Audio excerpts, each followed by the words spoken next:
براہ راست مناظر ہم آپ کو دکھا رہے ہیں۔ D G I S P R major general Babar Iftikhar press conference کرنے کے لیے اس وقت موجود ہیں۔ افواج پاکستان کے ترجمان major general Babar Iftikhar press briefing دیں گے۔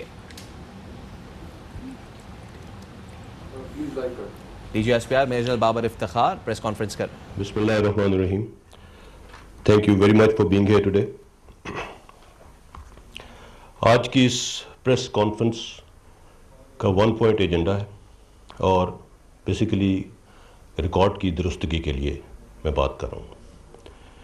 کل ایک ایسا بیان دیا گیا جس میں قومی سلامتی سے منسلک معاملات کی تاریخ کو مسخ کرنے کی کوشش کی گئی۔ پلوامہ واقعے کے بعد 26 فروری 2019 کو ہندوستان نے تمام بین الاقوامی قوانین کی خلاف ورزی کرتے ہوئے پاکستان کے خلاف جارحیت کی، جس میں نہ صرف انہیں منہ کی کھانی پڑی بلکہ انہوں نے پوری دنیا میں ہزیمت اٹھائی۔ افواج پاکستان کے چوکنا اور بروقت رسپانس نے دشمن کے عزائم کو ناکام بنا دیا۔ دشمن کے جہاز جو بارود پاکستان کے عوام پر گرانے آئے تھے، ہمارے شاہینوں کو دیکھتے ہی بدحواسی میں خالی پہاڑوں پر پھینک کر چلے گئے۔ اس کے جواب میں افواج پاکستان نے قوم کے عزم و حمیت کے عین مطابق دشمن کو سبق سکھانے کا فیصلہ کیا۔ اس فیصلے میں پاکستان کی تمام سول اور ملٹری قیادت یکجا تھی۔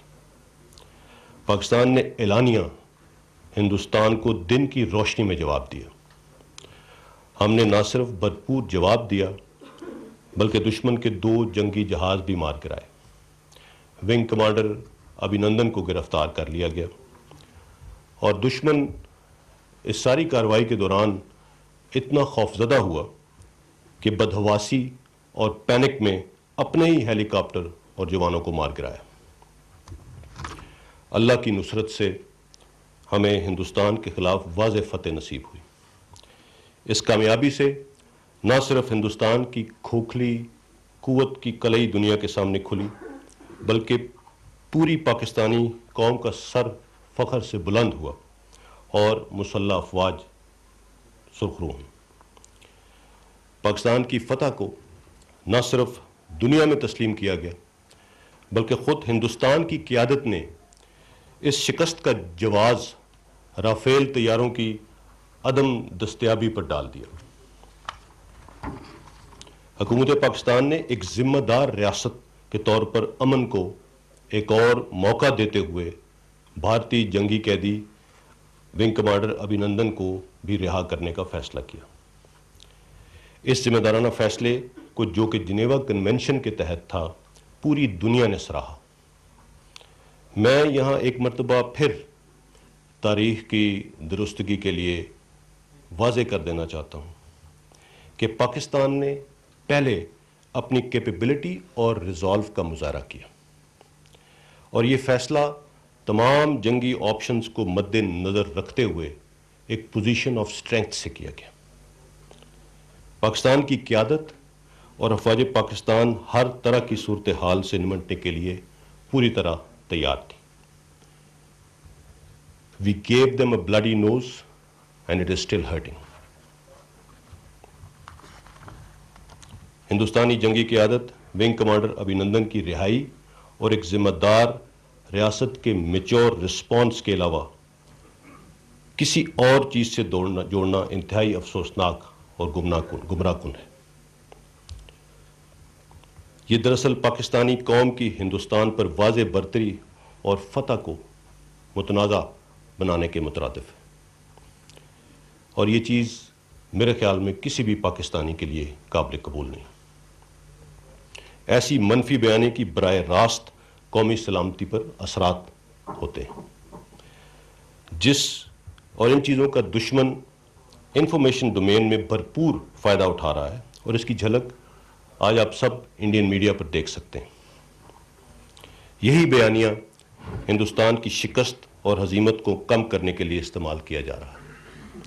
ان حالات میں جب دشمن قوتیں پاکستان پر ہائبرڈ وار